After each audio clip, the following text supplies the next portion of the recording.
میں باتوں میں ٹائم ضائع نہیں کرنا چاہتا ہوں محترمہ، کیونکہ میں جانتا ہوں کہ آپ اتنی سمجھدار ہیں کہ آپ کو اندازہ ہو گیا کہ میں کس طرح کا بندہ ہوں اور آپ کو مجھے کس طرح سے ڈیل کرنا ہے۔ یہ کہہ کر وہ اس کے دوپٹے کو آہستگی سے اس کے سر سے اتارنے لگا تھا۔ ڈھیر ساری پنیں دیکھ کر اس کو اپنا سر چکراتا ہوا محسوس ہو رہا تھا، اور پھر آخر کار وہ دوپٹہ اس کے سر سے الگ ہو گیا تھا۔ اس کے بالوں کو کھول کر اس نے آگے پیچھے ماہم کے بال پھیلا دیے۔ بیچ میں اس کا چاند جیسا چہرہ اسے بری طرح سے بہکا رہا تھا، اور پھر اس کا ڈیپ گلا اس کا ایمان ڈگمگانے لگا تھا۔ وہ عورت اس کی دسترس میں موجود تھی، مکمل طور پر اس کے نام ہو چکی تھی۔ بہت ہی آہستگی سے اس کے زیورات اس کے وجود سے الگ کر کے اس نے اس کی شرٹ کی پچھلی پن کھول دی۔ اس کا گلا مزید ڈیپ ہو گیا تھا۔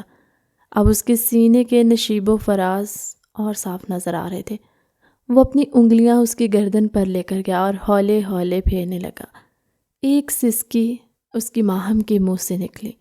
اس نے اپنا چہرہ اس کے سینے میں چھپا دیا تھا۔ وجدان نے بہت آہستگی سے خود سے دور کیا۔ تم سوچ بھی نہیں سکتی میں تم سے کتنی محبت کرتا ہوں۔ یہ کہہ کر وہ اس کے ہونٹوں پر جھک گیا اور اس کے نچلے ہونٹ کو کاٹنے لگا تھا۔ اس نے وجدان کے کالر کو اپنے ہاتھوں میں جکڑنے کی کوشش کی، مگر اس نے بہت ہی آہستگی سے ماہم کے ہاتھ اپنے کالر سے ہٹا کر اپنی انگلیوں میں پھنسا لیے اور اس کے بازو کو اس کے سر کے ساتھ لگا گیا۔ وہ مکمل طور پر ایک سائے کی طرح اس پر سوار تھا۔ اس کے نچلے ہونٹ کو چھوڑتا اب وہ اس کے دونوں ہونٹوں کو چومنے لگا تھا۔ بہت ہی آہستگی سے اور پیار کے ساتھ وہ اپنی محبت اس پر نچھاور کر رہا تھا۔ اس کا ایک ہاتھ آزاد کر کے وہ اس کی کمر پر لے آیا تھا اور اسے خود سے مزید قریب کیا۔ ان دونوں کے جسم ایک دوسرے کا حصہ ٹچ ہو رہے تھے۔ برسوں کی آگ تھی جس نے آج حال میں بجھنا تھا۔ تم سوچ بھی نہیں سکتی تم میرے دل کے کتنے قریب ہو۔ اس کے ہونٹوں کو آزاد کرتا وہ پھر سے اس کے کانوں میں جھکا تھا۔ غربت کے لمحات میں اپنے محبوب کے منہ سے اظہار محبت سننا انسان کو مزید بہکاتا ہے۔ یہ بات کوئی وجدان کو سمجھاتا جو کہ محترمہ کے جذبات کو بری طرح سے بھڑکا رہا تھا۔ اب اس کی گردن پر جھک گیا تھا اور اس کی گردن کو ہولے ہولے کاٹنے لگا۔ وہ وہاں پر نشان بنا رہا تھا جبکہ وہ اس کے بالوں میں انگلیاں پھیر رہی تھی۔ وہ اسے خود سے دور ہٹانا بھی چاہتی تھی اور اسے خود میں سمونا بھی چاہتی۔ بری طرح سے بے چین ہو رہے تھے جبکہ اس کی بے چینی سے لطف اندوز ہوتا ہوا اس پر اپنی محبت نچھاور کیے جا رہا تھا۔ اس نے اسے کمر سے پکڑ کر تھوڑا سا اوپر کی طرف کھینچا اور ایک بار پھر سے اس کے ہونٹوں کو چومنے لگا، لیکن اس بار اس کی شدت میں اضافہ ہوا تھا۔ جب وہ اس سے الگ ہوا تو ماہم نے اپنے منہ میں خون کا ہلکا سا ذائقہ محسوس کیا۔ اس نے برا سا منہ بنایا تھا، یہ تو کچھ بھی نہیں ہے، یہ تو میری قربت کا 1% بھی نہیں ہے، ابھی تو تم نے 99% مزید سہنا ہے، کیا تم وہ سب کچھ برداشت کر پاؤ گی؟ اس کی آنکھوں میں دیکھتا ہوا اسے سوال کر رہا تھا۔ کیا آپ کو کوئی شک ہے؟ وہ اسی کی آنکھوں میں دیکھتی ہوئی دیدہ دلیری سے بولی، تم مجھے اس طرح سے زیادہ اچھی لگتی ہو۔ میں تمہیں یہی کہنے والا تھا کہ جب تم میرے پاس آؤ تو اپنی شرم کو سائڈ پر رکھ کر آؤ۔ وہ اس کی شرٹ کو ہاتھ لگاتے ہوئے بولا۔ اس کی دیدہ دلیری فوراً ہی غائب ہوئی تھی کیونکہ اب وہ اس کی شرٹ کو اس کے وجود سے الگ کرنے کا ارادہ رکھتا تھا۔ وہ اس کے دونوں ہاتھوں کو پکڑ چکی۔ کیا ہوا؟ کہاں پر گئی تمہاری بہادری؟ وہ میں پہلے لائٹ تو آف کر دوں، اس نے کانپتے ہوئے لہجے میں کہا تھا، مگر میں تو تمہیں دیکھنا بھی چاہتا ہوں، محسوس بھی کرنا چاہتا ہوں اور خود میں بسانا بھی چاہتا ہوں۔ پلیز، مجھے اس طرح سے شرم آ رہی ہے۔ آپ کہتی تھی، کیا مجھ سے شرماتی نہیں؟ کیونکہ پہلے مجھے اندازہ نہیں تھا کہ اس قدر بے شرم ہوں گے۔ اس کے خفگی سے کہنے پر وہ اس کو اپنے سینے سے لگا چکا تھا۔ اس کے جسم کو محسوس کرتا ہوا وہ اپنے اندر اٹھتے ہوئے جذبات کو محسوس کر کے اپنے کنٹرول کو کھو رہا تھا۔ اس نے اس کے بیک زپ کھولی اور اس کی شرٹ کو اس کے کندھوں سے نیچے ڈھلکایا اور پھر سٹرپ بھی نیچے کیا۔ اب اس کے صاف، شفاف اور سفید کندھے اس کی نظروں کے سامنے تھے، جن پر ایک ساتھ 3 تل موجود تھے اور وہ ان تینوں پر انگلی پھیرا تھا جبکہ وہ آنکھیں میچ کر اس کے سامنے لیٹی تھی اور اپنے آپ کو کمپوز کرنے کی کوششوں میں ہلکان ہو رہی تھی۔ اس کے وہم و گمان میں بھی نہیں تھا کہ وجدان اس قدر رومانٹک ہوگا۔ اس نے تو سمجھا ہوا تھا کہ وہ سیدھا سادہ سا کھڑوس سا بندہ ہے، مگر یہاں پر تو وہ اس کی جان نکالنے کے در پہ تھا۔ سچ کہا ہے کسی نے، کتاب کو اس کے کور سے جج نہیں کرتے۔ محترمہ سے بھی یہی غلطی سرزد ہوئی تھی۔ وہ آپ اس کے کندھے پر موجود ان تلوں کو چومنے لگا، اس کے ساتھ ساتھ اس کے پیڑ پر اور اس کی کمر پر بھی ہاتھ پھیرا تھا۔ کبھی وہ اس کے سینے میں اپنا چہرہ چھپا لیتی اور کبھی اس کی کمر پر ناخنوں سے خراشیں لگاتی، کبھی وہ اس کے سینے کو زخمی کرنے لگتی۔ یہ ساری چیزیں وجدان کو لطف اندوز کر رہی تھی، کیونکہ وہ اسے اپنی قربت میں بہکی ہوئی بہت پیاری لگ رہی تھی۔ جب وہ اس کی قربت نے اپنا کنٹرول کھوتی تو وجدان کے جذبات مزید بھڑکنے لگتے تھے۔ وہ لڑکی اس کی پہلی محبت تھی، جس کو اس نے بے تحاشا چاہا تھا، اور ساری زندگی وہ اس کو اسی طرح سے ہی چاہنا چاہتا تھا۔ وجدان نے اس نرم لہجے میں اس کا نام پکارا، پلیز لائٹ آف کر دے، میں اس طرح سے تھوڑی سی کنفیوز۔ اگلے ہی لمحے وجدان نے لائٹ آف کر دی۔ اب وہ صرف اس کے جسم کو محسوس کر سکتا تھا اور تھوڑا تھوڑا اس کے چہرے کو دیکھ سکتا تھا، لیکن یہ بھی اس کے لیے کافی تھا۔ اس کی شرٹ کو اس کے وجود سے الگ کیا۔ اب وہ اس کے سامنے اپنے حسن کے نظارے پیش کر رہی تھی۔ شرم کے مارے اس نے اپنے ہاتھوں کو اپنے آگے باندھ لیا۔ بہت ہی آہستگی سے وجدان نے اس کے دونوں ہاتھ اٹھائے تھے۔ آج مجھ سے شرمانے کا دل نہیں ہے محترمہ، شرمانے کا وقت گزر چکا۔ یہ کہہ کر وہ جھک گیا اور پھر قطرہ قطرہ اسے اپنی محبت میں بھگونے لگا تھا۔ جیسے جیسے رات سرکتی چلی جا رہی تھی، وہ دونوں ایک دوسرے میں ڈوبتے چلے جا رہے تھے۔ ایک بات جو ماہم نے شدت سے نوٹ کی تھی وہ یہ تھی کہ وہ اس کے بارے میں بہت زیادہ نرم دل کا مالک تھا۔ ذرا سی بھی اس کو تکلیف ہوتی تو وہ فوراً سے نرم پڑ جاتا اور پہلے اسے پوچھتا، اسے اجازت لیتا، اس کے بعد اس پر اپنا حق جماتا۔ وہ پوری رات اس کی محبت میں بھیگتی رہی۔ اس کے لبوں پر دل فریب سے مسکراہٹ پھیلی ہوئی تھی۔ جب صبح وہ سو کر اٹھی تو اس کے سینے پر سر رکھے سو رہا تھا۔ اس وقت اس نے صرف اور صرف وجدان کی شرٹ پہنی ہوئی تھی۔ شرم کے مارے اس کا برا حال تھا۔ اس نے وجدان کو اٹھانا چاہا تو وجدان نے اس کی کمر پر اپنے بازو رکھ کر اسے خود سے مزید قریب کر لیا تھا اور اس کے وجود کی نرمی کو محسوس کرنے لگا۔ دیکھیں، بہت ٹائم گزر گیا ہے، مجھے لگتا ہے کہ ہمیں باہر چلنا چاہیے۔ دن کے 2 بج رہے ہیں۔ یہ سن کر وہ ہڑبڑا کر اپنی جگہ سے اٹھ بیٹھا۔ ابھی تھوڑی ہی دیر پہلے جب وہ اٹھا تھا تو 8 بجے کا وقت تھا۔ اس نے گھڑی دیکھی تو صرف 9 بج رہے تھے، مگر اس وقت تک وہ بھاگ کر واش روم میں گھس گئی تھی۔ تم سے تو میں بدلہ لے کر آؤں گا، تم مجھ سے بچ کر رہنا۔ جب وہ باہر نکلی تو اس کے ہونٹ شرمیلے انداز میں کھلے ہوئے تھے۔ وجدان کی قربت نے اس کو مکمل طور پر نکھار دیا تھا۔ وہ ڈریسنگ ٹیبل کے سامنے جا کر کھڑی ہوئی تو وجدان نے اس کے گرد اپنے دونوں بازوؤں کے بند باندھے۔ I really love you my lady. I love you too. پہلی بار اس نے وجدان کے I love you کا جواب دیا تھا۔ وہ تو جیسے خوشی سے جھوم اٹھا تھا۔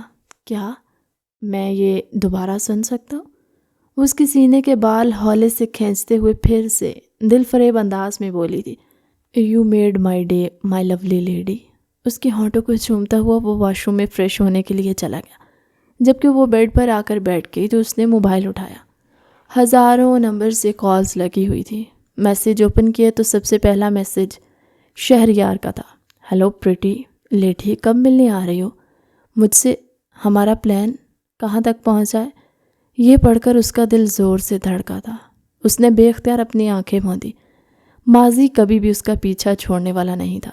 چند ماہ پہلے ماہم اس وقت 5 اسٹار ہوٹل میں بیٹھی وہاں پر موجود سب لوگوں سے بیزار نظر آ رہی تھی۔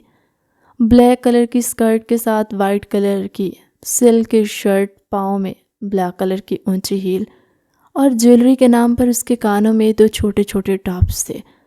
کلائی میں راڈو کی گھڑی، ورساچی کا بیگ۔ وہ اس 5 اسٹار ہوٹل میں سب سے نمایاں ہو رہی تھی۔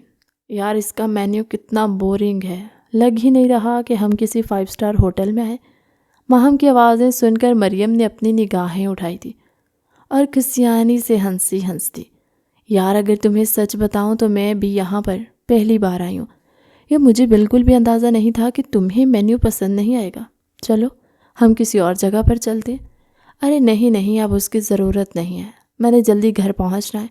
تمہیں تو پتہ ہے اگر تھوڑی سی لیٹ ہو جاؤں تو بابا میرے لیے پریشان ہو جاتے ہیں، یا میں تمہارے بابا سے ایک بار ضرور ملوں گی۔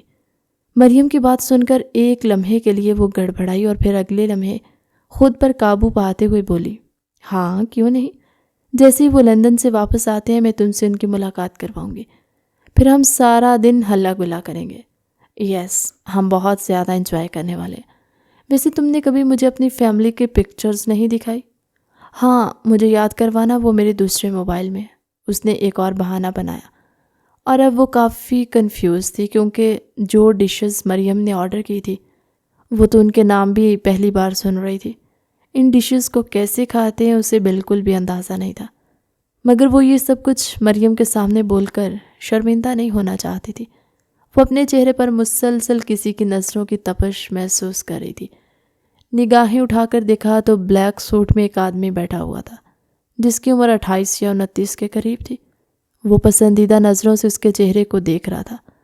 ماہم کا دل زور سے دھڑکا، اس کے لبوں پر دل فریب سی مسکراہٹ پھیل گئی۔ جب بھی امیر کبیر مرد حضرات اس کی طرف پسندیدہ نظروں سے دیکھتے تھے تو اسے ایک انجانی سی خوشی محسوس ہوتی۔ جب کھانا آیا تو وہ ہونکوں کی طرح کھانے کو گھورنے لگی۔ کیا ہوا ہے؟ کچھ بھی نہیں۔ اسے جیسے سمجھ آیا کہ اس نے کھانا کھانا شروع کر دیا۔ مریم نے بھی اس کو ٹوکنا مناسب نہیں سمجھا تھا۔ خوشگوار ماحول میں کھانا کھایا گیا۔ ہائے اللہ، میں مر گئی، یہ کہہ کر مریم جلدی سے ٹیبل کے نیچے بیٹھ گئی تھی۔ کیا ہوا ہے؟ بھائی یہاں پر آ گئے، ڈاکٹر نے مجھے باہر کا کھانا کھانے سے منع کیا تھا، میں بھائی سے چھپ کر یہاں پر آئی تھی۔ دراصل مریم باہر کا کھانا کھانے کی وجہ سے بیمار پڑ جاتی تھی، اسی وجہ سے ڈاکٹر نے اس کو سختی سے ہدایت کی ہوئی تھی۔ وجدان خان اس کے معاملے میں بہت زیادہ پوزیسو تھا، اور اگر وہ اس کی بات نہیں مانتی تھی تو اس کو ڈانٹا بھی تھا۔ کچھ نہیں ہوتا یار، تم خواہ ہی ڈر رہی ہو۔ ماہم کی نظریں وجدان پر جم گئی تھی۔ بلا شبہ وہ ایک چارمنگ پرسنالٹی کا مالک تھا۔ بلو کلر کے 3 پیس سوٹ میں وہ بہت ہی ہینڈسم لگ رہا تھا۔ توبہ، یہ تو پوری آفت ہے، وہ منہ میں بڑبڑائی۔ ٹھیک کہہ رہی ہو یار، یہ کسی آفت سے کم نہیں ہے۔ مریم اس کی آواز سن چکی تھی، مگر وہ سمجھ نہیں پائی تھی کہ ماہم کس سینس میں بات کر رہی ہے۔ ادھر مریم صاحبہ سیٹ پر آ کر بیٹھی تھی اور ادھر وجدان صاحب نے ان کو پہچان لیا۔ وہ کھانا کھا کر واپس جا رہے تھے۔ وجدان اپنے کولیگ سے ایکسکیوز کرتا ہوا ماتھے پہ بل ڈالے اس کے قریب آیا اور کرسی کھینچ کر بیٹھ گیا۔ اس نے ماہم کو نہیں دیکھا تھا۔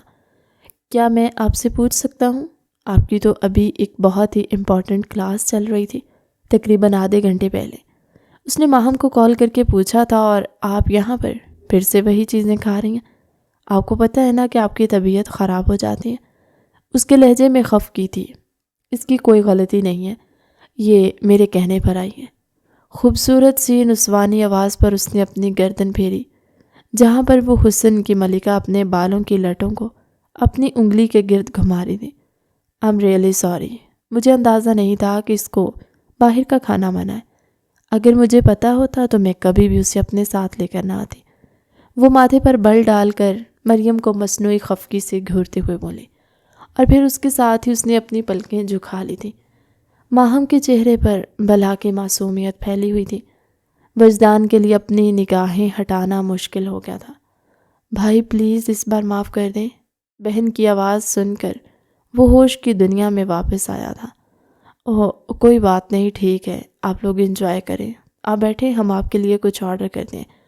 اس نے ہاتھ ہلا کر ویٹر کو بلانا چاہا تو وجدان چاہ کر بھی انکار نہ کر پایا تھا۔ ٹھیک ہے، کھانا نہیں، بس ایک جوس کا گلاس۔ اسی وقت ہی وجدان کو ایک امپورٹنٹ کال آئی تھی۔ وہ انہیں چھوڑ کر جانا نہیں چاہتا تھا مگر مجبوری تھی۔ وہ ایکسکیوز کرتا ہوا وہاں سے چلا گیا، لیکن جانے سے پہلے وہ بل پے کر کے گیا تھا۔ ماہم نے بھی خدا کا لاکھ لاکھ شکر ادا کیا کیونکہ یہاں کا بل بہت زیادہ تھا جو اس کی اوقات سے باہر تھا۔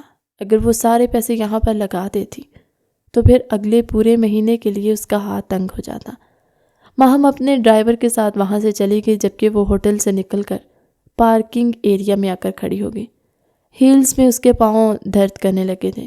اس نے دائیں پاؤں سے اپنی ہیل نکالی جب اسے ایک انجان مردانہ آواز سنائی دی، یہ وہی آدمی تھا جو ہوٹل میں بیٹھا اس کو پسندیدہ نظروں سے دیکھ رہا تھا۔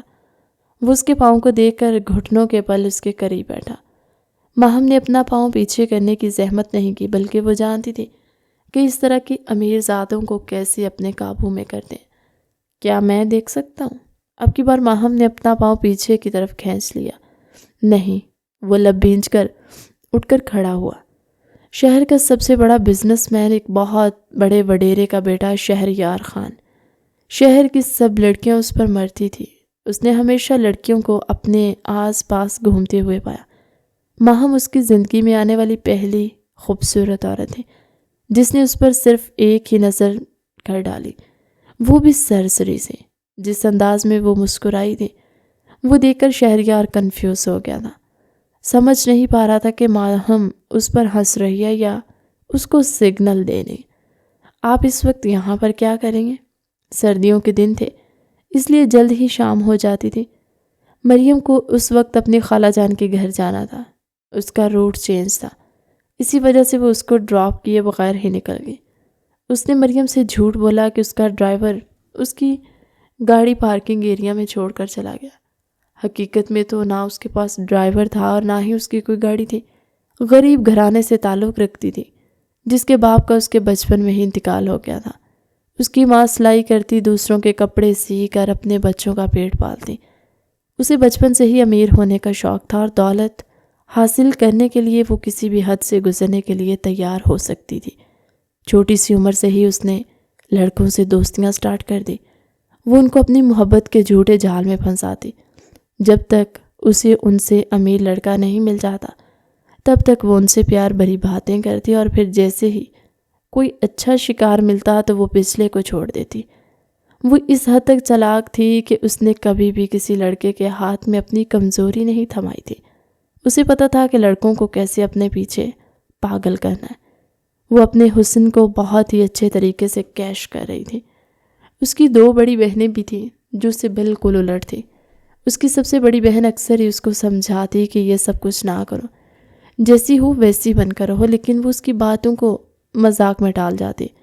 اسے ایک بہت امیر گھرانے میں شادی کرنی تھی۔ اسے اپنی زندگی میں ڈھیر سارا پیسہ چاہیے تھا، بڑی بڑی گاڑیاں، بڑے بڑے بنگلے۔ شہریار خان نے سوالیہ نظروں سے اس کے چہرے کی طرف دیکھا۔ میرا ڈرائیور مجھے لینے کے لیے نہیں آیا، اسی وجہ سے یہاں پر کھڑی ہوں۔ سوچ رہی ہوں کیا کروں۔ اگر آپ مجھے اجازت دیں تو میں آپ کو آپ کے گھر ڈراپ کر سکتا ہوں، اور میں آپ پر یقین کیوں کروں؟ اس نے اپنی جیب میں سے ایک موبائل والیٹ نکال کر اس کے ہاتھوں میں رکھ دیا۔ یہ آپ اپنے پاس رکھ لیں، جب تک میں آپ کو آپ کے گھر ڈراپ نہیں کرتا تب تک آپ اسے اپنے پاس ہی رکھیے گا۔ اس نے مضبوطی سے اس کے والیٹ اور موبائل کو تھام لیا۔ وہ اس کے اس انداز پر کھل کر مسکرا دیا۔ شہریار کوئی چھوٹا بچہ نہیں تھا، اڑتی ہوئی چڑیا کے پر گن لیتا تھا۔ اب کیا میرے ساتھ چل سکتی ہیں؟ محترمہ نے احتراماً اپنے ہاتھ سامنے کی طرف کیے تو وہ دوبارہ سے ہیل میں پاؤں رکھتی ٹک ٹک کرتی ہوئی اس کی گاڑی کی طرف بڑھ گئی تھی۔ شہریار نے اس کے لیے خود گاڑی کا دروازہ کھولا۔ ویسے آپ نے آج سے پہلے کتنی لڑکیوں کے لیے دروازہ کھولا؟ اب تو یاد بھی نہیں ہے، اس نے صاف گوئی کا مظاہرہ کیا۔ ایک طرف آپ مجھے امپریس کرنے کی کوشش کریں اور دوسری طرف آپ مجھے اپنے سارے ڈارک سیکرٹس بھی بتا رہے ہیں۔ میں جھوٹ نہیں بولتا، جیسا ہوں ویسا بن کر رہتا ہوں۔ مجھے کسی کے سامنے بناوٹ کرنے کا کوئی شوق نہیں، اور مس، مجھے اس طرح کے لوگوں سے شدید نفرت ہے جو دوسروں کے سامنے وہ بنتے ہیں جو وہ ہوتے نہیں ہیں۔ آپ کا اس بارے میں کیا خیال ہے؟ شہریار کی باتیں سن کر وہ بری طرح سے گڑبڑا گئی تھی۔ یس، مجھے بھی ایسے لوگ پسند نہیں ہیں۔ اس کا لہجہ نرم پڑ گیا تھا۔ وہ کھڑکی سے باہر دیکھنے لگی۔ کیا میں آپ کا نام پوچھ سکتا ہوں؟ میرا نام ماہم ہے۔ آپ کی طرح آپ کا نام بھی خوبصورت ہے۔ آپ مجھے بس یہیں پر ہی ڈراپ کر دیں، کیونکہ مجھے ڈیڈ لڑکوں کے ساتھ آؤٹنگ کرنے کی اجازت نہیں دیتے۔ آبادی سے کافی دور فاصلے پر اس نے گاڑی روکنے کے لیے کہا۔ آپ بہت ہی چالاک ہیں۔ وہ گاڑی سے اتری کہ اسے یاد آیا کہ محترم کا موبائل اور والیٹ اسی کے پاس سے ہی رہ گیا۔ وہ اسے واپس لوٹانے لگی، مگر وہ گاڑی زن سے بھگا کر لے گیا تھا۔ چالاک انسان۔ رات کے وقت اس نے کارڈ پر لکھا ہوا نمبر ڈائل کیا۔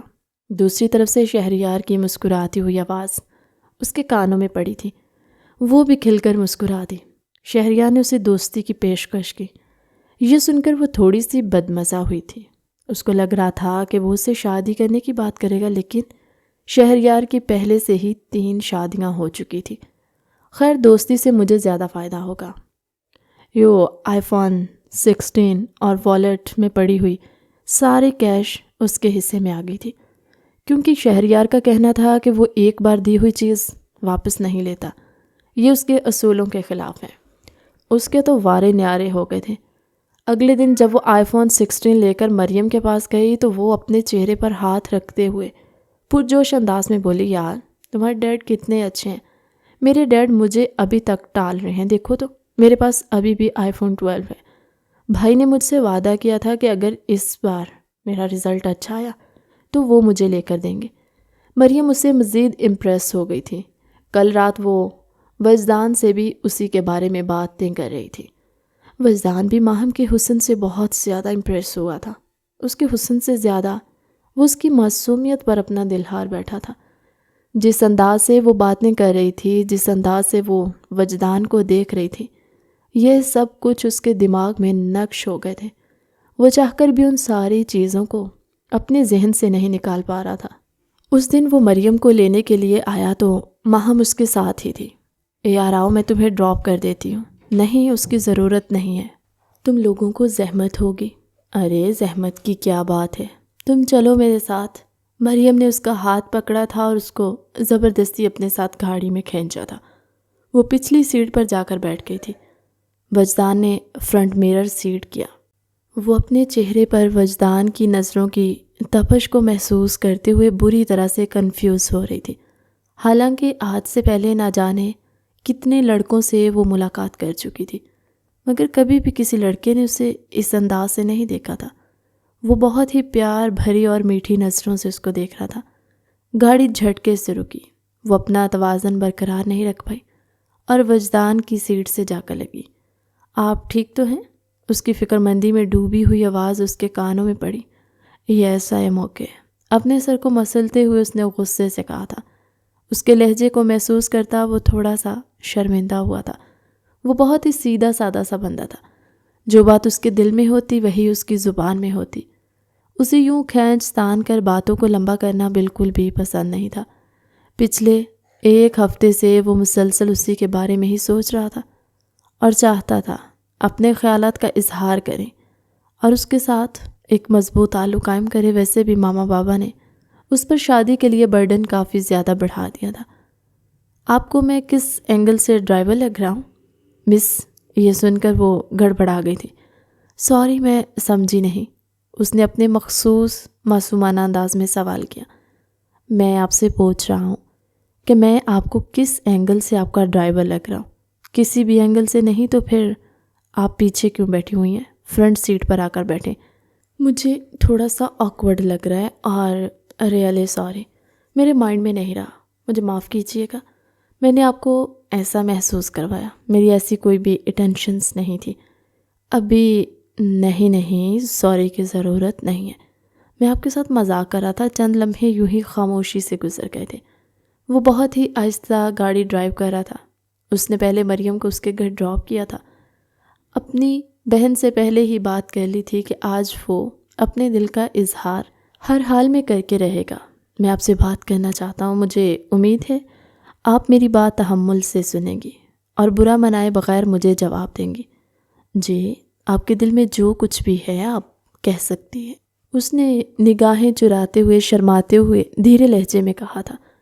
مجھے باتوں کو طول دینا نہیں آتا، میں بس آپ کو یہ بتا دینا چاہتا ہوں کہ میں نے آپ کو پہلی نظر دیکھا تو آپ مجھے اپنے دل کے بے حد قریب لگی تھی۔ شروع میں مجھے لگا کہ یہ اٹریکشن ہے، وقت گزرنے کے ساتھ کم ہو جائے گی، مگر یہ میری غلط فہمی ثابت ہوئی۔ آپ صبح و شام میرے حواسوں پر سوار رہنے لگی ہیں۔ اب میں چاہ کر بھی آپ کو اپنے ذہن سے نہیں نکال پا رہا۔ میں آپ کو پسند کرنے لگا اور آپ سے شادی کرنا چاہتا ہوں۔ دیکھیے، مجھے غلط مت سمجھیے گا، میں بس آپ کو وہ بتا رہا ہوں جو میں آپ کے لیے محسوس کرتا ہوں۔ اس کے بعد آپ کا جو بھی فیصلہ ہوگا مجھے منظور ہوگا۔ اس کا دل زور زور سے دھڑک رہا تھا۔ اسے ڈر لگ رہا تھا کہیں ایسا نہ ہو ماہم اس کو انکار کر دے، کیونکہ وہ اس لڑکی کو کھونا نہیں چاہتا تھا۔ زندگی میں پہلی بار کوئی لڑکی اسے اپنے دل کے بے حد قریب لگی تھی۔ کیا آپ 100% شور ہیں؟ کیا آپ مجھے پسند کرتے ہیں؟ کیونکہ آج کل کے دور میں تو ہر کوئی آپ سے پسندیدگی کا اظہار کرتا ہے، مگر کوئی بھی آپ کو اپنانے کے لیے تیار نہیں ہوتا۔ میں نے اسی وجہ سے سب سے پہلے آپ سے نکاح کی بات کی ہے۔ جب تک آپ سے نکاح نہیں کروں گا تب تک آپ سے کوئی بھی فضول فرمائش نہیں کروں گا، اور نہ ہی آپ کی اجازت کے بغیر آپ کے قریب آؤں گا۔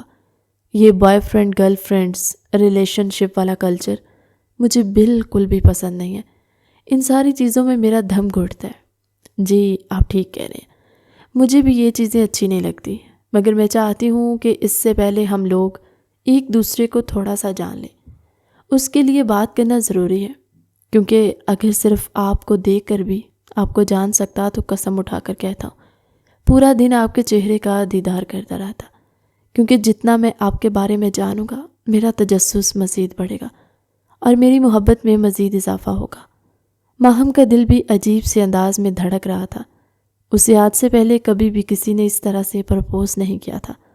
ہاں، بہت ہی امیر زادے اس کی زندگی میں آتے تھے، لیکن وہ صرف اور صرف دل بہلانے تک ہی محدود تھے۔ ماہم ان کا دل بہلاتی تھی اور بدلے میں وہ اس سے ڈھیر ساری شاپنگز وغیرہ کرواتے تھے، اور ان کی ڈیل یہیں پر ہی تھی۔ آج تک کسی نے بھی اسے شادی کی پیشکش نہیں کی تھی۔ وہ صرف اور صرف ایک دوسرے کے ساتھ انجوائے کرتے تھے، اور پھر جب وقت پورا ہو جاتا تو ایک دوسرے کو چھوڑ دیتے۔ یہ پہلا امیر زادہ تھا جو اسے نکاح کے لیے کہہ رہا تھا۔ اگر اسے میرے خاندان کے بارے میں پتہ چل گیا تو وہ ڈر گئی تھی۔ اتنی بڑی اسامی وہ ہاتھوں سے نکلنے کی اجازت نہیں دے سکتی تھی۔ ان دونوں میں نمبر ایکسچینج ہوئے تھے۔ رات کے وقت وہ دیر تک اس سے باتیں کرتی رہی۔ ہوش کی دنیا میں وہ تب آئی جب اسے قریب ہی مسجد سے فجر کی اذانوں کی آواز سنائی تھی۔ آج سے پہلے اس نے کبھی بھی کسی سے اتنی لمبی گفتگو نہیں کی تھی۔ وجدان کا بھی یہی حال تھا۔ وہ تو لڑکیوں کے نام سے ہی چڑھتا تھا۔ جہاں پر لڑکیاں ہوتی وہاں پر اس کا نام و نشان بھی نہیں ہوتا۔ وہ یونیورسٹی میں کو ایجوکیشن میں پڑھا تھا، ایک بہت بڑا بزنس مین تھا۔ ہر روز ہی مختلف عورتوں کے ساتھ اس کی ڈیلنگز ہوتی تھی، لیکن کبھی بھی کسی عورت کی ذات میں اس نے انٹرسٹ ہی نہیں لیا تھا، اور اب وہ لڑکی اسے اپنے دل کے بے حد قریب محسوس ہو رہی تھی۔ بھائی کہیں ایسا تو نہیں کہ بھابھی کے آنے کے بعد آپ مجھے بھول جائیں گے؟ صبح وہ ناشتے کے ٹیبل پر بیٹھا ہوا تھا۔ مریم نے اسے چھیڑتے ہوئے کہا، کون سی بھابھی؟ کیا تم نے کوئی لڑکی پسند کر لی ہے؟ آمنہ بیگم نے پرجوش ہو کر سوال کیا۔ وہ گڑبڑا گیا تھا کیونکہ ابھی تک ماہم نے اپنے گھر میں بات نہیں کی تھی، اور وہ چاہتا تھا کہ جب ماہم اس کو گرین سگنل دے تبھی وہ اپنی ماما کو بتائے۔ امی یہ تو کچھ بھی بولتی رہتی ہے، اس کی باتوں پر یقین نہ کریں۔ امی، میں قسم اٹھا کر کہنے کے لیے تیار ہوں، بھائی کو میری دوست سے محبت ہو گئی ہے۔ میں نے آپ کو ماہم کے بارے میں بتایا تھا نا، وہ جس کے بابا ایک بہت بڑے بزنس مین ہیں۔ یہ سن کر وجدان نے اپنے لب بھینچ لیے تھے۔ اس کے بابا بزنس مین نہیں تھے، اور یہ راز اس پر 2 دن پہلے ہی آشکار ہوا تھا، مگر اسے ان ساری چیزوں سے کوئی مسئلہ نہیں تھا۔ وہ اسے محبت کرتا تھا، اسے ماہم کی ذات سے غرض تھی۔ وہ ایک روپوش علاقے میں چھوٹے سے گھر میں اپنی بیوہ ماں اور 2 بہنوں کے ساتھ رہتی تھی۔ اس کی ماں دوسروں کے کپڑے سلائی کرتی تھی۔ یہ ساری انفارمیشن اس کے گارڈ نے اسے آ کر دی، کیونکہ جب بھی وہ ماہم کو چھوڑنے کے لیے جاتا تھا تو ماہم اسے آبادی سے کافی دور ڈراپ کرنے کے لیے کہہ دیتی تھی۔ یہ بات اسے تھوڑی عجیب لگی۔ ایک بار اس نے اپنے گارڈ کو ماہم کے پیچھے لگایا تو پتہ چلا کہ وہ ایک چھوٹے سے گھر میں داخل ہوئی تھی۔ اس نے مزید ڈیٹیلز نکلوائی تو اس کو پتہ چلا کہ محترمہ نے اس کو جو کچھ بھی بتایا ہوا ہے وہ سب کچھ جھوٹ ہے۔ حقیقت میں وہ ایک غریب گھرانے سے تعلق رکھتی ہے۔ حیرت کی بات یہ تھی کہ سب کے باوجود بھی وجدان کی محبت میں ذرا بھی کمی نہیں آئی تھی، بلکہ وہ اسے اپنے دل کے مزید قریب لگنے لگی۔ وہ اسے مل کر اسے یہ ساری باتیں کلیئر کرنا چاہتا تھا اور اس کو بتانا چاہتا تھا کہ وہ ان لوگوں میں سے نہیں ہے جو کلاس کی بنیاد پر لوگوں کو جج کرتے ہیں۔ اس کے دل میں ماہم کے لیے نرم گوشہ موجود تھا، ایک ایسا گوشہ جو صرف اور صرف اس کے لیے مختص کیا گیا تھا۔ رات کا وقت تھا جب وہ کمرے کے اندر داخل ہوئی۔ کہاں پر تھی تم؟ اتنی دیر سے تمہیں کچھ اندازہ بھی ہے؟ تمہاری وجہ سے امنی کتنی پریشان ہے۔ اس کی بڑی بہن نے اس کی بازو دبوچ کر اسے غصے سے کہا، بہتر یہی ہے کہ تم اپنے کام سے کام رکھو۔ تم کیا ہر روز منہ اٹھا کر یہاں پر چلی جاتی ہو؟ اپنے گھر میں کیوں نہیں بیٹھتی؟ تمیز سے بات کرو، تم سے بڑی ہے۔ فاریہ نے اس کو ڈانٹا تو آنکھیں گول گول گھمانے لگی تھی۔ میرا دماغ خراب مت کرو، میں بہت زیادہ تھکی ہوئی ہوں۔ کیا میں تم سے کچھ پوچھ سکتی ہوں کہ آج کل تم کس کے ساتھ گھوم رہی ہو؟ وہ بھی تھوڑی ہی دیر پہلے شہریار کے ساتھ آئی تھی۔ اس بار شہریار اسے کرنل صاحب کی کوٹھی کے سامنے چھوڑ کر گیا۔ وہ بہت جلدی میں تھا، اسی وجہ سے اسے دیکھے بغیر ہی نکل گیا۔ وہ بھی شکر ادا کری تھی۔ کرنل صاحب کی کوٹھی کی بیل بجا کر وہ سامنے کھڑی تو ہو گئی تھی، لیکن اب اسے ڈر بھی لگ رہا تھا کیونکہ کرنل صاحب کی بیوی بہت ہی بدتمیز تھی۔ غریب لوگوں کو وہ کسی خاطر میں نہیں رکھتی تھی۔ جس بات کا ڈر تھا وہی ہوا تھا کہ اس کی بیوی سے منہ ماری کر کے جب وہ واپس آئی تو آپ بہنیں اس کا دماغ خراب کرنے کے لیے تیار کھڑی تھی۔ میں بہت زیادہ تھکی ہوئی ہوں، مجھے اپنے کمرے میں جانا ہے اور آرام کرنا ہے۔ پہلے اماں کی بات سن لو، وہ تمہیں کب سے یاد کر رہی ہیں۔ میں صبح بات سن لوں گی۔ وہاں تھوڑی سی شرم پیدا کر لو اپنے اندر۔ وہ پچھلے 5 گھنٹوں سے بیٹھی تمہارا انتظار کر رہی ہیں۔ انہوں نے اپنی گولیاں بھی اسی وجہ سے نہیں کھائی کہ کہیں انہیں نیند نہ آ جائے۔ چلو جلدی سے پہلے ان سے بات کرو۔ آ رہی ہوں باجی، اس نے بیزاریت بھرے انداز میں جواب دیا۔ صفیہ بیگم نے اسے دیکھ کر ایک ٹھنڈی سانس خارج کی تھی۔ یہ ان کی سب سے چھوٹی لاڈلی اور سب سے پیاری بیٹی تھی۔ انہیں دکھ اس چیز کا تھا کہ وہ غلط راہ پر چل پڑی تھی۔ وہ چاہ کر بھی اسے نہیں روک پا رہی تھی۔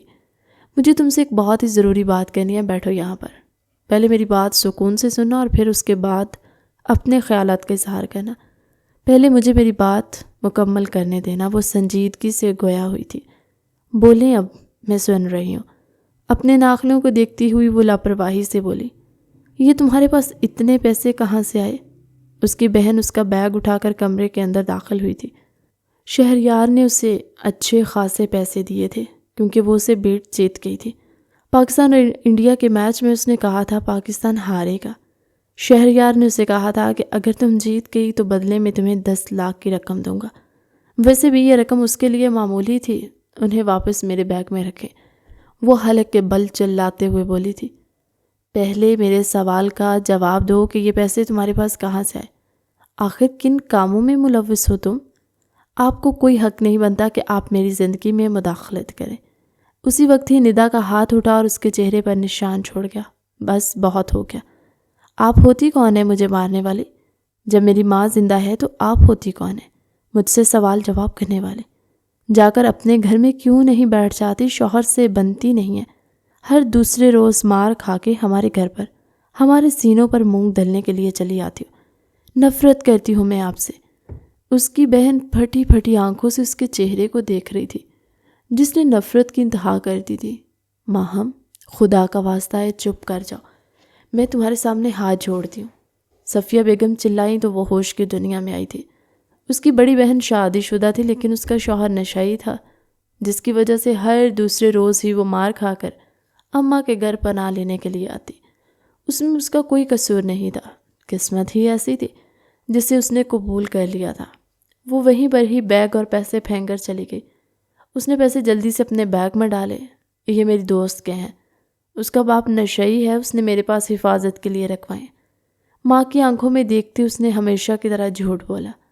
آپ بتائیں کہ آپ کیا کہہ رہی تھی؟ تمہاری پھپھو نے تمہارا رشتہ مانگا ہے، انکار کر دو۔ حماد امریکہ چلا گیا ہے۔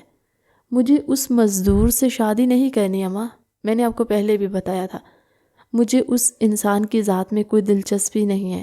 تمہیں کیا لگتا ہے تمہارے لیے کسی شہزادے کا رشتہ آئے گا؟ آپ دیکھ لیجئے گا، چند ہی دنوں کے اندر شہزادہ آپ کے قدموں میں بیٹھ کر میرے لیے ہاتھ مانگے گا، اس نے پریقین انداز میں کہا۔ اماں سے بحث کر کے وہ اپنے کمرے میں تو آ گئی تھی لیکن اب وہ پریشان ہو رہی تھی کہ اگر وہ اسے رشتہ لینے کے لیے کہتے اور وہ یہاں پر آ جاتا تو وہ اس کو کیا جواب دیتی۔ اس نے تو اس کے سامنے بڑی بڑی بھڑکے ماری تھی کہ میں ایک امیر باپ کی بیٹی ہوں، ہمارے گھر میں گاڑیوں کی لائن لگی ہوئی اور یہاں پر اس کے پاس رکشے کے پیسے نہیں ہوتے تھے۔ یہ 10 لاکھ مجھے کسی اچھی جگہ پر لگانے چاہیے۔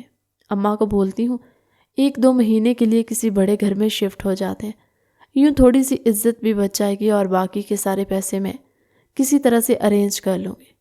آخر شہریار کس دن کام آئے گا؟ وہ انہی چیزوں کے بارے میں سوچ رہی تھی جب اس کا موبائل بجنے لگا۔ اس نے دیکھا کہ وجدان کی کال آ رہی تھی۔ جلدی سے کال اٹینڈ کر لی تھی۔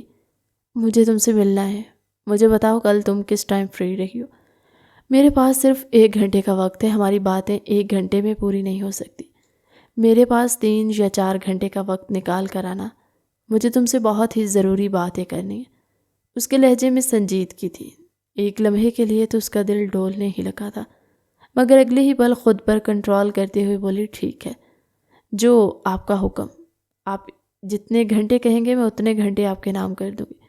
دل فریب انداز میں کہتی ہوئی وہ ایک بار پھر سے اس کی دھڑکنوں کو منتشر کر گئی تھی۔ تم بہت اچھی ہو، پر پلیز جھوٹ بولنا چھوڑ دو، وہ دل ہی دل میں اسے مخاطب ہوتے ہوئے بولا تھا۔ اگلے دن وہ ہوٹل پہنچے تو وہ پہلے سے ہی بیٹھا اس کا انتظار کر رہا تھا۔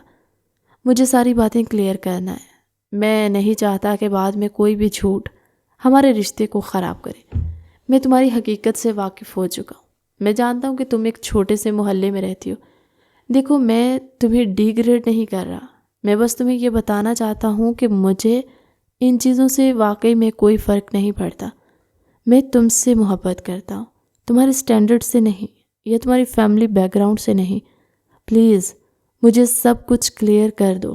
وہ جو پہلے گڑبڑا گئی تھی، اس کی باتیں سن کر اس کے لبوں پر شاطرانہ سی مسکراہٹ پھیل گئی، یعنی اب وہ اسے دوسرے طریقے سے مینوپلیٹ کرنے والی تھی۔ اب اس نے اپنی مجبوری کا رونا اس کے سامنے رونا شروع کر دیا۔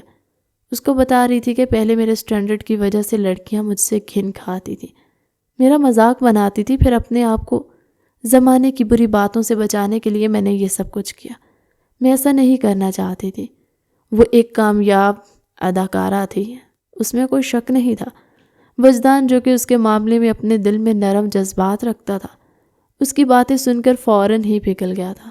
وہ اس کے ہاتھوں میں اپنا ہاتھ رکھتے ہوئے بولا، اپنے ماما پاپا کے سامنے تمہارے لیے سٹینڈ لینا میرا فرض ہے، تم صرف اپنی ماں کو منا لو۔ کیا تم سچ کہہ رہے ہو؟ کیا تم واقعی میرے لیے اس چھوٹے سے گھر میں بارات لے کر آؤ گے؟ میں تم سے پرومس کرتا ہوں اور میں اپنا کیا ہوا وعدہ کبھی نہیں توڑتا۔ گھر جا کر اس نے بھنگڑے ڈالنے شروع کر دیے تھے۔ اپنی بہنوں کو اور اپنی ماں کو گلے لگا کر ان کو وجدان کے بارے میں بتایا، اور شاید وہ اس خاندان کی پہلی بے شرم لڑکی تھی جو خود اپنے منہ سے اپنی ماں کو اپنی شادی کی تیاری کرنے کے لیے کہہ رہی تھی۔ کون ہے وہ؟ رات کے وقت اس کی ماں نے اس سے سوال کیا تو اس نے ساری ڈیٹیل اپنی ماں کو بتا دی۔ تمہیں وہ کہاں ملا؟ بس کر دی امی، اب مل گیا ہے تو شکر کرے کہ کوئی اچھا رشتہ اس گھر میں آیا، ورنہ آپ نے تو کوئی کسر نہیں چھوڑی تھی۔ مجھے بتاؤ، اس میں میرا کیا قصور ہے؟ تم لوگوں کو پالنے کے لیے میں نے کیا کچھ نہیں کیا، احسان نہیں کیا تھا۔ آپ نے ہم پر جو کچھ کیا ہے آپ کا فرض تھا۔ اس نے بدتمیزی کا مظاہرہ کیا۔ میں چاہتی ہوں کہ آپ اس کے سامنے کوئی بھی گری ہوئی بات نہ کریں، اور خبردار جو تم میں سے کسی نے اس کی ماں کے سامنے اپنی غریبی کا رونا رویا، فکر مت کرو، وہ تو ہمارا گھر دیکھ کر ہی ان کو اندازہ ہو جائے گا۔ اس دن اسے مریم کی بھی کال آئی تھی۔ وجدان ہر بات سے پہلے اپنی بہن کو آ کر بتاتا تھا، اور یہ چیز بھی ماہم کو زہر لگتی تھی۔ اس نے فیصلہ کیا تھا کہ شادی کے بعد سب سے پہلے مریم کو اپنے راستے سے ہٹائے گی۔ اب وہ لڑکی اس کی آنکھوں میں کھٹکنے لگی، حالانکہ اس کا کوئی قصور نہیں تھا، وہ معصوم سی اپنے کام سے کام رکھنے والی۔ ادھر اس کی وجدان سے شادی کی تیاریاں شروع ہو گئی تھی، اور ادھر وہ ابھی تک شہریار کے ساتھ رابطے میں تھی۔ ان کی دوستی اب کافی مضبوط ہو چکی تھی۔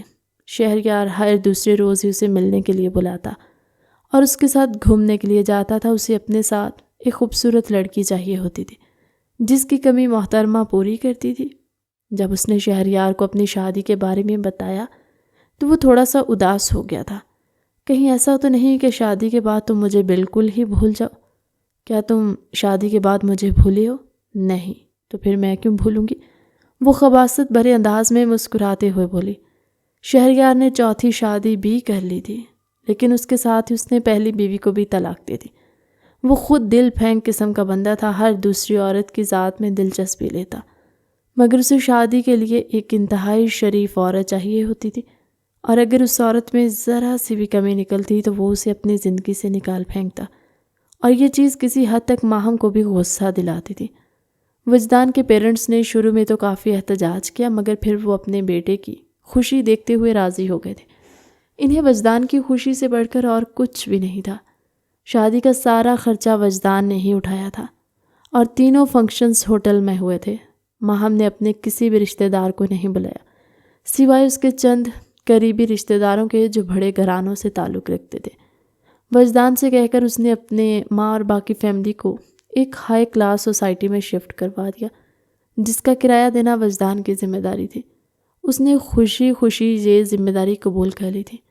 صفیہ بیگم اپنی بیٹی کے لیے بہت زیادہ پریشان تھی۔ وہ اس کو ہر طرح سے نصیحتیں کر رہی تھی، جبکہ وہ ان کی باتیں ایک کان سے سن کر دوسرے سے نکال رہی تھی، اور شیشے میں موجود اپنا عکس دیکھ رہی تھی۔ اس پر بہت زیادہ روپ آیا تھا۔ وجدان صاحب تو آج مجھ سے اپنی نگاہیں ہی نہیں ہٹا پائیں گے، یہ سوچ کر ہی اس کے لبوں پر شرمیلی سی مسکراہٹ پھیل گئی۔ اسے رات کے 12 بجے اس کے کمرے میں پہنچا دیا گیا تھا۔ وہ اپسرا معلوم ہو رہی تھی۔ وجدان جب کمرے کے اندر داخل ہوا تو اپنی جگہ پر ٹھٹک کر رک گیا۔ دل کی دھڑکنوں سے اپنے کانوں میں سنائی دے رہی تھی۔ وہ اس کے قدموں کی چاپ کو محسوس کرتے ہوئے دھیرے سے مسکرا دی، جبکہ وہ اس کی مسکراہٹ پر نثار ہو گیا تھا۔ میں تم پر قربان جاؤں، اس نے پشتو میں کہا تو وہ حیرت کا اظہار کرتے ہوئے اس کے چہرے کی طرف دیکھنے لگی، یوں جیسے اسے سمجھ ہی نہ آئی ہو۔ تمہیں پشتو نہیں آتی کیا؟ نہیں خان صاحب، وہ دل فریب انداز میں مسکراتے ہوئے بولی۔ میں نے تمہیں کہا ہے I love you۔ وہ اس کے کانوں میں جھکتا ہوا اس کے کانوں کی لو کو کاٹتا ہوا دل فریب انداز میں بولا، جبکہ وہ خود میں مزید سمٹنے لگی تھی۔ پوری رات وہ اس پر اپنی محبت لوٹاتا رہا تھا، اور صبح اٹھتے ہی سب سے پہلے اسے شہریار کی طرف سے میسج موصول ہوا، جو پھر سے اسے ملنے کی ضد کر رہا تھا۔ اسے بھی اس میں کوئی برائی نظر نہیں آ رہی تھی۔ وجدان کی بھی دوستیں ہوں گی، اگر میں اس کی زندگی میں مداخلت نہیں کرتی تو اسے بھی کوئی حق نہیں ہے میری زندگی میں مداخلت کرنے کا۔ اسے وجدان سے کوئی خاص محبت نہیں تھی، یہ شادی اس نے صرف اور صرف اس کے پیسے کی وجہ سے کی تھی۔ ادھر ان دونوں کا ولیمہ ختم ہوا اور ادھر اس نے ضد شروع کر دی تھی کہ مجھے گھومنے کے لیے ترکی جانا ہے۔ وجدان کی کچھ امپورٹنٹ میٹنگز تھی اور کچھ ڈیلز بھی کلیئر کرنی تھی۔ اس نے اس سے 1 مہینے کا وقت مانگا۔ رات کے وقت جب وہ کمرے میں داخل ہوا تو وہ بلیک ساڑی پہنے شیشے میں کھڑی، اس کا پیٹ بھی تھوڑا سا نظر آ رہا تھا۔ یہ دیکھ کر اس کے ماتھے پر بل پڑ گئے۔ ماہم نے یہ ساڑی 5 لاکھ کی لی تھی۔ اس کی الماری ڈھیر سارے قیمتی کپڑوں سے بھری ہوئی تھی، مگر اس کے باوجود وہ شاپنگ پر فضول کے پیسے خرچ کر رہی تھی۔ اس کی ساس نے صرف اس سے اتنا ہی کہا تھا کہ تم تھوڑا سا سوچ سمجھ کر پیسہ لگایا کرو۔ اس بات کا بھی اس نے بتنگڑ بنایا تھا اور اپنی ساس سے لڑ کر بیٹھ گئی۔ ابھی وہ شہریار سے ملنے کے لیے جا رہی تھی کیونکہ اس کو لگا تھا وجدان آج رات گھر واپس نہیں آئے گا، مگر اسے دیکھ کر وہ کنفیوز ہو گئی۔ اگلے ہی پل وہ اپنے آپ کو کمپوز کرتے ہوئے بولی، آپ کے لیے تیار ہو رہی تھی میں۔ یہ سن کر وہ تھوڑا سا مطمئن ہو گیا، اور پھر اگلے ہی لمحے وہ ایک بار پھر سے اس کے اپنے بازوؤں میں سمیٹ چکا تھا، جبکہ ماہم کا دھیان بار بار بھٹک کر شہریار کی طرف جا رہا تھا۔ وہ اس کے سینے پر سر رکھ کر لیٹی ہوئی تھی۔ تو مجھے تھوڑی سی ڈسٹرب نظر آ رہی ہو۔ آپ کی امی کو میں پسند نہیں ہوں، وہ ہر وقت مجھ سے لڑائیاں کرتی ہیں۔ اس کے لیے یہ اچھا موقع تھا کیونکہ وجدان اس کی قربت میں بری طرح سے بہکا ہوا تھا۔ اب کیا ہوا ہے؟ وہ اس کا چہرہ اپنے ہاتھ سے اٹھاتے ہوئے بولا، انہوں نے مجھے سب ملازماؤں کے سامنے ذلیل کیا۔ انہوں نے مجھے کہا ہے کہ میں غریب گھرانے سے آئی ہوں اور ایک 2 ٹکے کی لڑکی ہوں۔ یہ ساری باتیں وہ خود سے بنا کر اسے سنا رہی تھی۔ ایسا نہیں ہو سکتا۔ آپ کو لگتا ہے کہ میں آپ سے جھوٹ بولوں گی؟ آج میرا دن اتنا برا گزرا ہے، میں آپ کو بتا نہیں سکتی۔ یہ کہہ کر وہ اٹھ بیٹھی اور بیڈ کی چادر سے اپنے آپ کو چھپانے کی کوشش کرنے لگی۔ اس کی آنکھوں میں آنسو دیکھ کر وہ بری طرح سے بے چین ہو گیا۔ اگلے ہی پل وہ اپنی شرٹ پہن کر کمرے سے باہر نکلا، جبکہ وہ بھی فریش ہونے کے لیے واش روم میں چلی گئی تھی۔ اب آئے گا مزہ۔ اس رات وجدان ماہم کی وجہ سے اپنی ماں سے لڑا تھا۔ آمنہ بیگم نے تو توبہ کر لی تھی اور کانوں کو ہاتھ لگایا کہ وہ دوبارہ اس کے ساتھ پنگا نہیں کریں گی۔ جہاں تک مریم کا سوال تھا تو اس نے بھی اسے راستے سے ہٹا دیا۔ مریم کے بارے میں وہ ہر وقت ہی وجدان کے کان بھرتی کہ وہ بگڑتی جا رہی ہے، لڑکوں سے دوستی کرتی ہے، حالانکہ اس دن اس نے جان بوجھ کر کچھ لڑکے مریم کی طرف بھیجے اور پھر بعد میں اس انداز میں تصویریں کھینچی، لگ رہا تھا کہ وہ ان کے بے حد قریب کھڑی ہے اور ان کے درمیان کچھ چل رہا ہے۔ یہ تصویریں دیکھ کر وجدان غصے سے بے قابو ہوا۔ پہلی بار اس نے اپنی بہن پر ہاتھ اٹھایا تھا، جس پر وہ بعد میں شرمندہ بھی تھا۔ ماہم کو صرف اور صرف اس کے پیسوں سے غرض تھی۔ وہ جب بھی اسے بات کرتی، آئے روز کی شاپنگ سے وہ بھی تنگ آ گیا تھا۔ صرف یہی نہیں بلکہ محترمہ نے انسٹاگرام پر اپنا ایک پبلک اکاؤنٹ بھی کریٹ کر لیا تھا، جس میں وہ دوسرے انفلوئنسرز کی طرح ریلز اپلوڈ کرتی۔ اس اکاؤنٹ کی وجہ سے بھی اس کی وجدان سے بہت لڑائی ہوئی، لیکن پھر آخر کار وجدان نہیں اس کے سامنے گھٹنے ٹیکے۔ وہ اس کو خود سے دور نہیں کرنا چاہتا تھا اور نہ ہی اس کو ناراض کرنا چاہتا تھا۔ ہر بار ہی وہ اس کے سامنے آنسو بہا کر اپنی بات منوا لیا کرتے۔ تقریباً 2 مہینے کے بعد ہی اس نے مریم کی شادی کروا دی اور اب وہ حویلی کی اکیلی مالکن بن چکی تھی۔ اس کی ساس کی طبیعت خراب رہنے لگی تو وجدان نے اسے صرف اتنا کہا کہ تم اماں کو وقت پر دوائی دے دیا کرو، کیونکہ ملازمہ اکثر بھول جاتی ہیں۔ اس پر بھی اس نے تماشا لگایا تھا۔ اپنی ساس کو دوائی دینا تو دور کی بات، وہ تو ان کی خیریت دریافت بھی نہیں کرتی۔ صبح 9 بجے گھر سے باہر نکلتے اور آوارہ گردی کرنے کے 12 بجے واپس آتے۔ کئی بار تو ایسا ہوتا کہ وہ اس کے آنے سے پہلے گھر پر آ جاتا اور اس کا انتظار کرتے کرتے سو جاتا۔ اس نے ابھی تک شہریار کے ساتھ دوستی رکھی ہوئی تھی۔ صرف یہی نہیں بلکہ اس نے اپنی کلاس کے دوسرے مردوں کے ساتھ بھی گھومنا شروع کر دیا، جن میں زیادہ بزنس مین تھے۔ پورا دن وہ ان کی گاڑیوں میں گھومتی، ان کے پیسوں سے شاپنگ کرتی اور اپنی لالچی طبیعت کی وجہ سے اس کا دل نہیں بھرتا تھا۔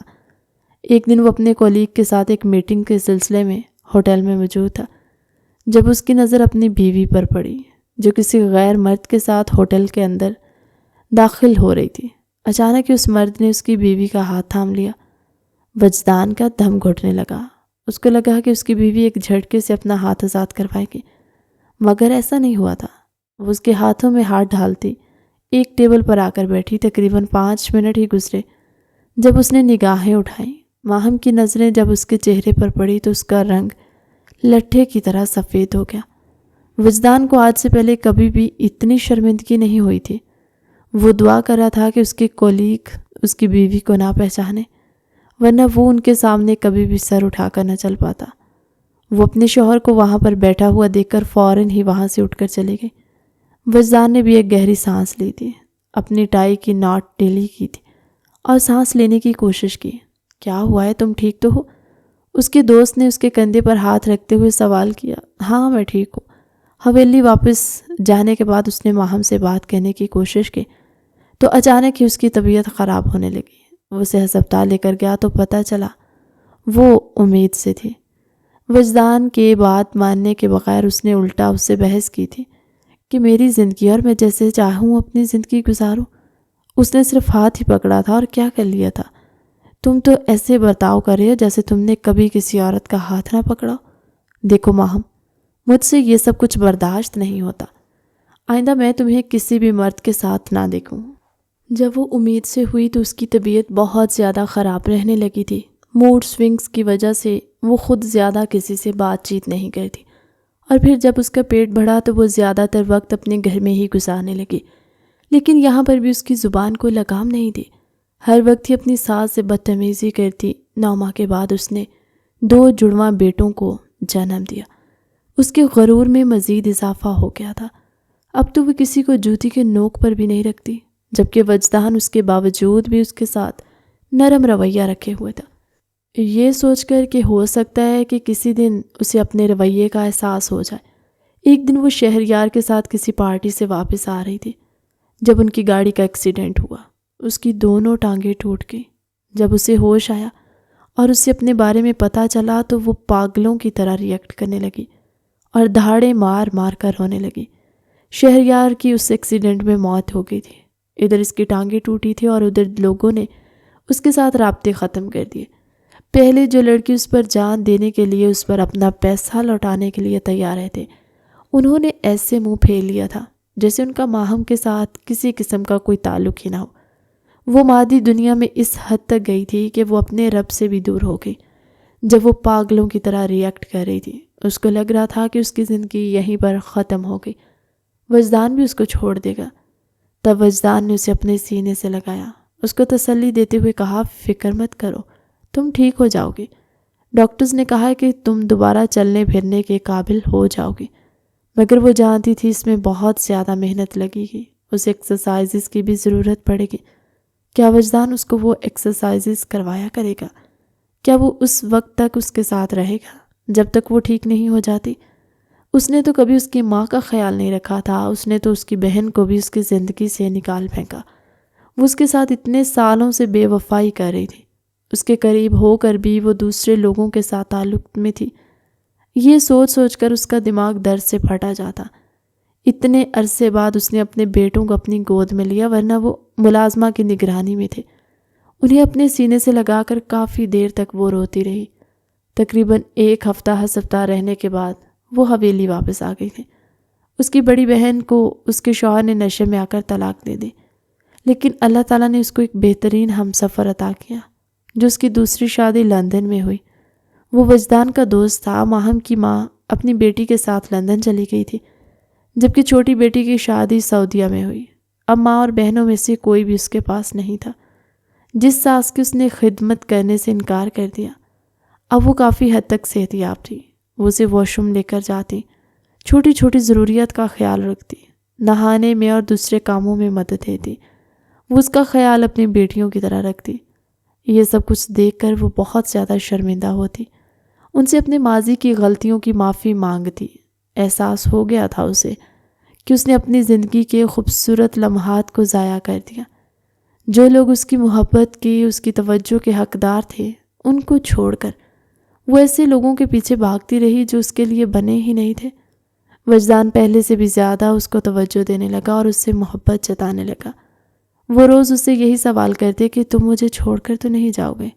اور وہ مسکراتے ہوئے جواب دیتا، مجھے بتاؤ کہ کوئی سانس لینا بھی چھوڑ سکتا ہے؟ کیا تم سے میری سانسیں جڑی ہوئی ہیں؟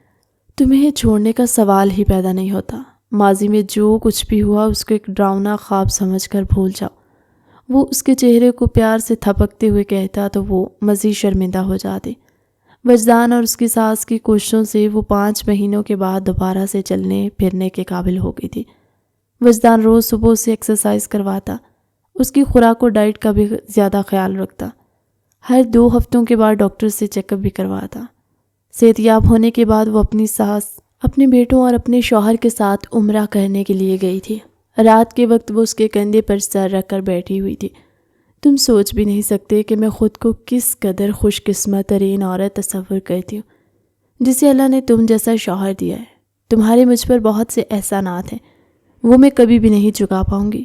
یہ احسانات نہیں ہے، یہ وہ محبت ہے جس کی تم حقدار تھی۔ تم میری بیوی ہو اور تمہاری حفاظت، تم سے پیار جتانا، تم سے الفت ظاہر کرنا میری ذمہ داری ہے۔ یہ مجھ پر فرض ہے۔ اگر تم چاہتی تو تم اس وقت مجھے چھوڑ سکتے تھے، مجھ سے میرے کیے کا بدلہ لے سکتے تھے۔ بدلہ ان سے لیا جاتا ہے جس سے نفرت ہو، مگر تم تو میری محبت ہو، تم تو سرتا پاؤں محبت کے قابل ہو۔ تم سے میں کیسے بدلہ لے سکتا تھا؟